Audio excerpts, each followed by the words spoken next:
ঘাটালের মাটিতে মাদক অন্তত থাকতে দিব না। আমার দলের কোন নেতা কোন কর্মী যদি এসব অপকর্মের সাথে জড়িত থাকে, আমার পর্যন্ত কেউ যদি বলতে পারেন, নির্দ্বিধায় বলবেন, সে দলেও থাকবে না, তার বিরুদ্ধে আইনগত ব্যবস্থা নিতে এক মুহূর্ত আমি দেরি করব না। আর সবার আগে আমার দলের যে কোনো নেতাকর্মী যদি থাকে তার ব্যবস্থা নিব, তারপরে ব্যবস্থা নিব সে যেই হোক। আমি নির্বাচন করেছিলাম, নির্বাচনের আগে একটা কথা আপনাদের কাছে বারবার বলেছিলাম যে এই দেশ নয়, শুধু এই সমাজ এবং এটাকে আমরা এই ঘাটাল উপজেলাকে যদি সুন্দর করতে চাই, সবার আগে প্রয়োজন শিক্ষা ব্যবস্থার পরিবর্তন করা। শিক্ষা ব্যবস্থার পরিবর্তন করতে হলে শিক্ষককে কর্ম পরিবেশ দিতে হবে, ছাত্রকে শিক্ষার পরিবেশ দিতে হবে না? শিক্ষকের কর্ম পরিবেশের জন্য সুন্দর শিক্ষা ভবন লাগবে, ছাত্রর জন্য সুন্দর ক্লাসরুম লাগবে, ভালো শিক্ষক লাগবে। আমি আপনাদেরকে বলি, আমার জন্য আল্লাহর রহমতে যে দায়িত্ব মাননীয় প্রধানমন্ত্রী আমার কাছে দিয়েছেন, উন্নয়নের দায়িত্ব আছে আমার কাছে সকল ক্ষেত্রেই, একবারে চিকিৎসা থেকে আরম্ভ করে অনুদান থেকে আরম্ভ করে সব দায়িত্ব আমার কাছে আছে। আমি চেষ্টা করছি, আমি এই ঘাটাইলের প্রত্যেকটা শিক্ষা প্রতিষ্ঠানে চেষ্টা করছি। ইতিমধ্যে শিক্ষামন্ত্রীর সাথে কথা বলেছি, আমাদের উপদেষ্টা ডক্টর মাহমুদুর রহমানের সাথে কথা বলেছি। সব জায়গায় আমাদের শিক্ষকদের, বিশেষ করে বিদ্যালয়গুলো, ছাত্রদের শিক্ষার পরিবেশ উন্নত করার জন্য যতটুকু করা দরকার আমি আপনাদের পাশে থেকে ইনশাআল্লাহ সেটা করব। আর একটা জিনিস আপনাদেরকে আমি বলি, মাদকের সুবল আমাদের ঘাটাইলে একবারে মহামারী আকার ধারণ করেছে। এই মাদকের সুবল থেকে আপনারা যদি সবাই যদি, আমি মনে করি যে আমার সন্তানকে ঘরের মধ্যে আটকে রেখে আমি চোখ বন্ধ করতে থাকি, হবে না। কিন্তু আপনার সন্তান বাইরে গিয়ে কার সাথে মিশবে সেটা আপনি দেখতে পারবেন না। কাজেই আগে সমাজটাকে পরিবর্তন করতে হবে, না হলে আপনার ঘর ভালো থাকবে না। থাকবে? এই জন্যই আমাদের প্রত্যেকটা এলাকায়, বিশেষ করে আপনারা যারা শিক্ষক, আপনাদেরকে সচেতন হতে হবে, প্রত্যেকটা অভিভাবককে সচেতন হতে হবে। আমাদের প্রত্যেকটা পাড়ায় মহল্লায় প্রয়োজনে মসজিদের ইমাম সাহেব, মাদ্রাসার প্রিন্সিপাল সাহেব, স্কুলের হেডমাস্টার সাহেব, আমাদের শিক্ষক মন্ডলী সাহেবরা, সমাজের অভিভাবক বৃন্দ একাত্র হয়ে একটা কমিটি গঠন করে হলেও আমাদের এই মাদকের বিরুদ্ধে সংগ্রাম করতে হবে। আমি বলবো এটা যুদ্ধ, এটা একটা যুদ্ধ।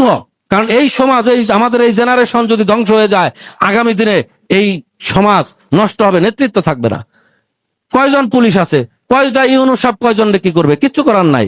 আমরা সামাজিক ভাবে যদি আন্দোলন গড়ে তুলি, আপনাদের কাছে আমি বলতে পারি, আমার দলের কোন নেতা কোন কর্মী যদি এসব অপকর্মের সাথে জড়িত থাকে, আমার পর্যন্ত কেউ যদি বলতে পারেন, নির্দ্বিধায় বলবেন, সে দলেও থাকবে না, তার বিরুদ্ধে আইনগত ব্যবস্থা নিতে এক মুহূর্ত আমি দেরি করব না। আর সবার আগে আমার দলের যে কোনো নেতাকর্মী যদি থাকে তার ব্যবস্থা নিব, তারপরে ব্যবস্থা নিব সে যেই হোক। ঘাটালের মাটিতে মাদক অন্তত থাকতে দিব না। এই ব্যাপারে আমাদের উপজেলা ইউনুর এবং ওসি সাহেব এবং এসপি সাহেবের সাথে কথা হয়েছে। আমরা বলেছি জিরো টলারেন্স, কাউকেই এই মাদকের সাথে সেবনও করতে দেব না, বিক্রিও এই ঘাটালের মাটিতে করতে দেব না। আপনারা তো একমত আছেন এই বিষয়ের সাথে? একটা মাদকাসক্ত সন্তান একটা পরিবার ধ্বংস করে, একটা সমাজ ধ্বংস করে। কাজেই আপনারা আমার অত্যন্ত শ্রদ্ধেয় মানুষ, আপনারা মানুষ গড়ার কারিগর, আপনারা শিক্ষক, আপনাদেরকে দীর্ঘ সময় আপনারা বসে কথা শুনেছেন। আপনাদের সকলের কাছে আমি আমার জন্য দোয়া চাইলাম, আল্লাহ রাব্বুল আলামিন আমাকে যেন আপনাদের পাশে থেকে কাজ করার সুযোগ দেয়।